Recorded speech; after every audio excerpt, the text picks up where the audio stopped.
I am so excited to see you guys here again. Welcome back to this week's episode of Closed by Mo. It's going to be a very short and sweet episode. My name is Mohammed. I'm hopefully your favorite YouTube host on most things real estate. I'm also a real estate investor and a realtor based out of New York. And in this week's video, we answer the question that I get asked quite a little bit from investors that are looking for a quick deal as their first investment. That is, what is a short sale?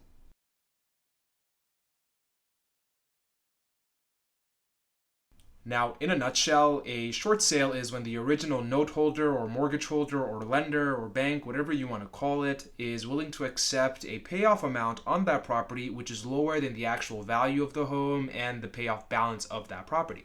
What that means is the bank will assess the homeowner's financial situation and take a look at what's been going on in the overall property value. Now, typically in short sales, the homeowner either owes more on the property than it's worth or has been unable to make their mortgage payments and is trying to avoid a foreclosure, which eventually leads to the second question. Hey, is this similar to a foreclosure? Not entirely. And the reason I say that is because a foreclosure would basically entail the bank taking over the property itself, evicting the property or homeowner, which might take years in certain states, especially states that have very strong tenant protection laws like New York.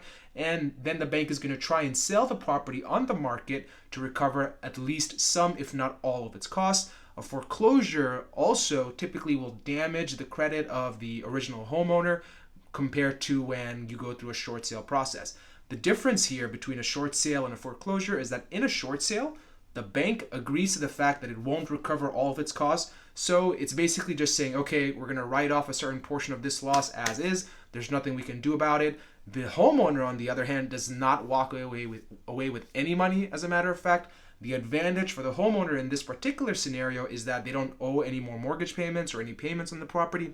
And number two, it doesn't affect their credit score as much as, let's say, a foreclosure would, which could take years in court and show up on their credit score for decades longer, right? Now, ultimately, you might also be asking, well, who actually benefits here, right? Why would anyone, go through a short sale versus a foreclosure? Everyone sort of benefits a little bit if you look at it from the perspective of trying to minimize their loss, right? The bank is going to try and minimize their loss by selling the property as fast as it can in a short sale to maybe an investor who might come in all cash. Sure, the bank will lose some money here, but hey, at least they don't have to hold that asset on their books anymore. For the property owner, versus going through a lengthy foreclosure process, which could also amount in legal fees, the short sale not only allows them just to walk away from the property free and clear without owing any more money, but it also saves them the damage that it might go through when they're going through a foreclosure and that impact that might have on their overall credit. So it's not a lot of who benefits the most. It's a lot of just minimizing the losses, and I did my best to get through this whole example pretty quickly here in a very short and sweet video. So if you are enjoying this, drop a like, a thumbs up. I had a lot of fun making it, and I'll try to make a lot of my videos a little bit more fast-paced and short form like this. Thank you so much, guys.